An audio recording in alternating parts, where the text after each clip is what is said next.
Hey Brickmaniacs, welcome back to another Friday sit rep. We have a ton to go over this week. I mean, seriously, this Friday drop is absolutely ridiculous. Not only that, but it lines up on a week when we got the crew on the road heading to Tank Farm and also Brickmania, New Jersey. So it has been an insane week here at Brickmania. Don't worry, we're still going to go down and break down everything that we have new online this week. But there was just a lot of craziness going on here in the design room this week, not to mention that we had some construction stuff going on as well. So if you noticed that during the check-ins, I apologize. We're doing it all live and just making it happen. So yeah, a lot to get to this week, but like I said, crews on the road in Tank Farm for this weekend and also Brick Fair, New Jersey. So make sure to check us out at both of those locations. The Macon Island is at Tank Farm along with Dan Siskin. But now let's get to the stuff that's hitting the web and dive on into the check-ins.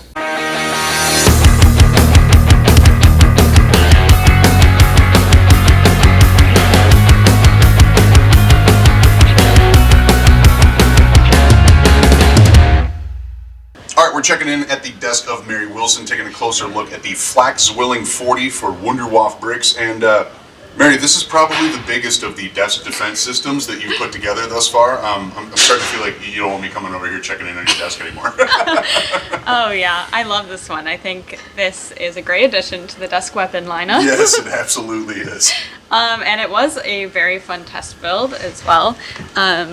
There's a lot of, you can interact with it in various ways. So you can take aim, so aiming right at you. And then also just on this side, you can aim up and down as well. So we've got, you can really get precise with this. You also can like move it like that and up and down like that. And it's still, it doesn't. It looks sturdy too. Yeah. You can like kind of move it around and it really just stays together. That's awesome. Yeah, honestly, it was really fun to put together and really fun to play with, and it's definitely one of those that people are walking by and are like, "What are those on your desk?" And of course, everyone wants to play with it and see how it works. But so this kit, it has so much detail, which I'm so incredibly impressed by, because a lot of the there's not a lot of source images that contain like all of like basically not everything is intact from this. Yeah, sure. But Andrea did an incredible job on this one. We're gonna get some extra printing we're gonna have dials here and here, and then the same on the other side. There are 2 seats for minifigures, and there's these are the walkways, so they can go on there to access parts. But then there's seats on either side where an operator would sit. But overall, it's just it looks. I was just so impressed when building it because of all the little greebly details that he got in there, but it represents everything so incredibly well. And even just this front part where, so this technique, we didn't want as much drag, so instead of using these 2 pieces how they normally interface, he swapped them, so you still get the effect of how they work, but they don't have the actual drag. Sorry about that, I was pushing too hard. But just those kind of details makes me love this kit so much. But another great desk weapon, of course, and I wish I could hang out on my desk a little bit longer, but I understand that it has to go to the store. Yeah, that's really, really cool. I like the fact that something that for Wunderwaffe bricks that may not have been so detailed comes out this detailed in kit form is definitely something that is to be impressed by, so that's really cool. Yeah, and that's basically it for the kit. There's unfortunately no minifigures that come with this, but as you can see, it's gonna be awesome even without it. You're the one operating your desk defense system, so you're in charge of powering your weapon. All right, that's awesome. Well, there it is for Wunderwaffe bricks, the Flak Zwilling 40. Mary, thanks for checking in. All right, now we're checking in with Brennan, and Brennan, the awesome aircraft chilling on your desk never ceases to amaze, and this week is no exception. Absolutely not. What you have here is the Messerschmitt Me-163 Komet, with a K, because we're German here. This was one of the first experimental rocket planes in the world, and I think the only real rocket-powered fighter, as far as I understand. Maybe the Soviets came up with something at some point, but this was really the first one that actually saw any kind of production and use, desperate use at the end of the Second World War as a bomber hunter. So it's got a rocket-powered turbine in the back, not turbine, rocket in the back, and this thing takes up to the skies. It's got these lovely little takeoff wheels, which it actually drops Right. on takeoff, because that's just a lot of Incredibly drag. difficult to land. A lot of drag you don't want. I had the skid around here at one point. I'm not sure where it's gone. But it also has a skid you can swap out, which is what you would land it with. Got some lovely stickers here by Slam. You've got going around the cockpit. 2 of them, right? There's Yep, one on yep. the canopy One and on the canopy underneath. and one to kind of continue. Everything else is printed. Yep. You're going to actually get these jumpers are going to be printed white to match, or half white, to match the underside of this, so that it just gets that sleek white look all across the Nice. bottom. Very nice. Going to get some printed cannons in the wing roots, 30 millimeters, and Is some. that what that vertical piece is? Is that one of those? Is that the upward facing cannon for flying underneath? Oh no. Okay, fair No, enough. those are cool, but we don't have those on this one. And then we'll also have some Balkenkreuzes, Yes. double-sided Balkenkreuzes on the wings here and here, and a couple on the cheese slopes in the back. So a lot going on there. We don't have a minifig yet, but it's going to be slick as always. Yeah, still in pre-order phase, obviously. So pretty crazy vehicle just in and of itself. You were telling me a little bit about the fuel. Yeah, for these it's- things that you put your finger in it and only bone comes back out. Right. A bit of an exaggeration, but the fuel that they put in these things was incredibly volatile. Yeah, really corrosive. I can't remember the exact mixture, but they actually had their engineers wearing these very dense, like leaded suits or whatever to make sure that they didn't completely, corrode when fueling this thing. And when these things blew up on takeoff, which happened more often than was necessary or ideal, Then you'd want. which is ever. Yeah, there's just nothing left behind. It's just crazy. But there were so many people who were like, just to fly a rocket, I'd do it. And that's fair, I suppose. Absolutely nuts. Definitely an excellent addition to Wonderwaff Bricks, now available on pre-order on brickmania.com. Brendan, thanks for checking in. All right, and to the surprise of pretty much nobody, Nate, Hi. you made a Sherman. Yes, as my originality entails, I've made another Sherman. The M4A1 is finally back on Yeah, brickmania.com. Okay, so the M4A1 is always a weird, hard tank to do in Lego because the real thing is just really sloped and angular, and it's always hard to capture in Lego. But I feel like I did a. front end is phenomenal. The corners are a little iffy, but literally, this is. I was limited by the technology of my time. This is the best I could do. But goodbye me, the other ones. But at least in terms of like the front, that is so smooth. Also with the side half plate sloping on the backs, on the rear ends, it looks. I think the silhouette at least really came together really well. There will be a little back hatch opening for the there will be a printed engine tile there. Nice. Okay. Very I cool. forgot that with the patent Sherman because that whole thing was my additions to that were kind of last minute since I had to redo the whole thing. But this one is officially yours. Yeah, this one's all mine for once. Well, okay, the turret's a little different, but I'll make more original turrets from here on out. You'll see. Also, speaking of original, that's not what I meant to do. Nice. We've got an interior. Look at that. Yep, you can fit one guy, a brick arm, and an ammo shell. It's not like the most accurate interior, but hey, it's an The fact that it interior. has one. Yeah, Yeah. It's very, very cool. Absolutely. Yeah, the opening front hatches, you can kind of put a minifig, but there's a little brick here that's kind of makes it stuck, so you'll have to work around that.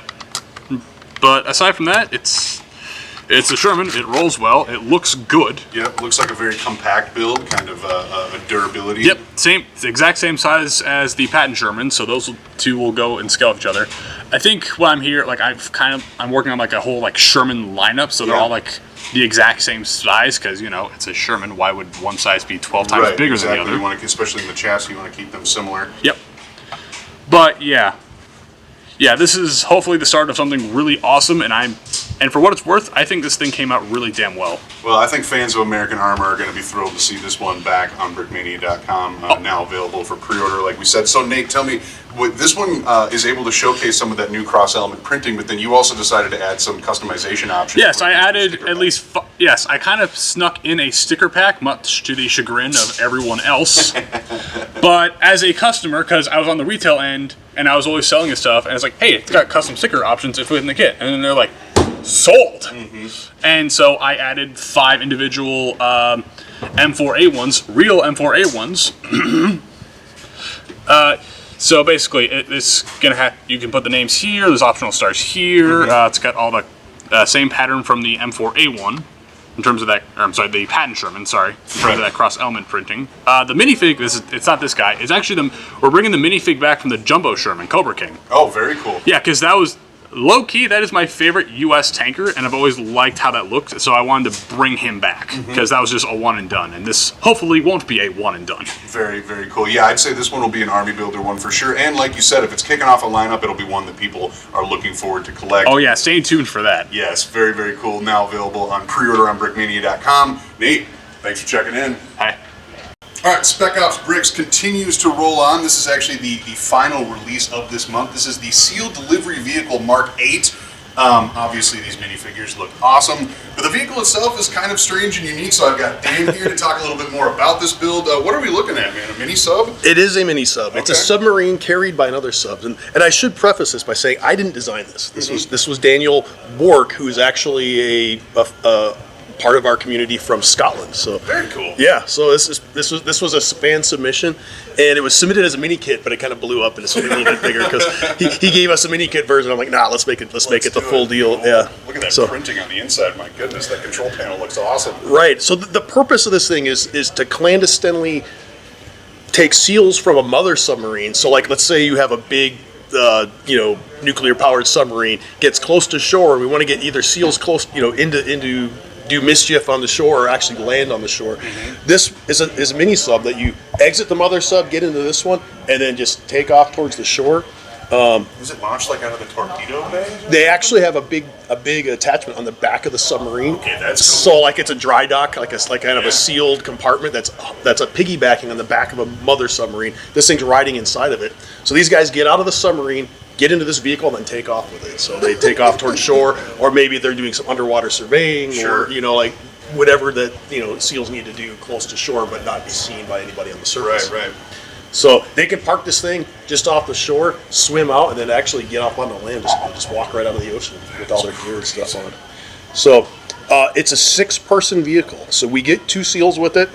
You'll have a pilot and a navigator basically up front, and you can have 4 seals in the back. There's a little stand back here. These monopods are here. You can actually stick the flippers on it. So in the real deal, there's hooks right there that the flippers sure. can be stowed in there.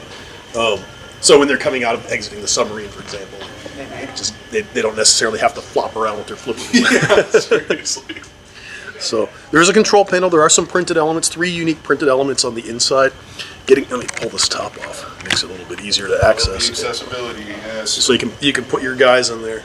Like I said, you can fit a total of 6 guys in here. We should mention that these guys are actually unique. They're wearing totally unique equipment too. So look at this. Here, I'm going to lay these guys down so that they catch the light right up top. So they are wearing a rebreather apparatus, this whole little front pack. And then in the back, we made a one-piece unit here. It is a backpack, so their gear. If they're going to shore, they're going to have their ammunition, whatever else they might need on the shore. Gosh, that looks is right in the backpack. It is one piece. It's 3D printed. It is high quality. I shouldn't say, oops, losing a flipper here. It doesn't want to come off. Gotta try to get the head out of there, I suppose. Yeah, pulling the head at the same time. So this is one unit, and it's pretty solid. It's not going to break. There's this sort of this idea out there that 3D printed parts are really brittle and Well, if you base it off of the old technology, you can see why that's out there. But honestly, it's advancing so quickly. It's kind of one of those things where when you get new breaking resin, this is Right. pretty top shelf. the guy underneath is actually all printed. So that's what he looks like without his Look at rebreather. that wetsuit. Yeah, so he's wearing a wetsuit. You do obviously get your brick arm with the guy, so everything you need to cause mischief and do seal type things. You can just see these guys emerging out of the water and on some dark shoreline. I mean, Right. they're ready for action, and this kit is ready to rock. So yeah, go ahead. Yeah, I was just gonna say what an excellent addition to Spec Ops Bricks, because this is very, very covert. Right, it does leave this open for the future for more guys to be coming out. So this was just, like I said, it's the last of them. You said it's the last one of the month. It was sort of a late decision to put this one out. opens the door to possibility of having more guys like this, or even full camo guys that could be riding in this thing. Very cool. Look for those later on at some future date. Gotta love the teasers, but for now it's available on brickmania.com. Dan, thanks for checking in. Yep. All right, and finally we're checking in with Landon because, well, to call this a long-awaited release might not even be doing it justice, but we have finally a new Delta Force operator, and it looks magnificent. So tell us a little bit more about what we're looking at here, Lando. Thank you. Yeah, this was a fun project.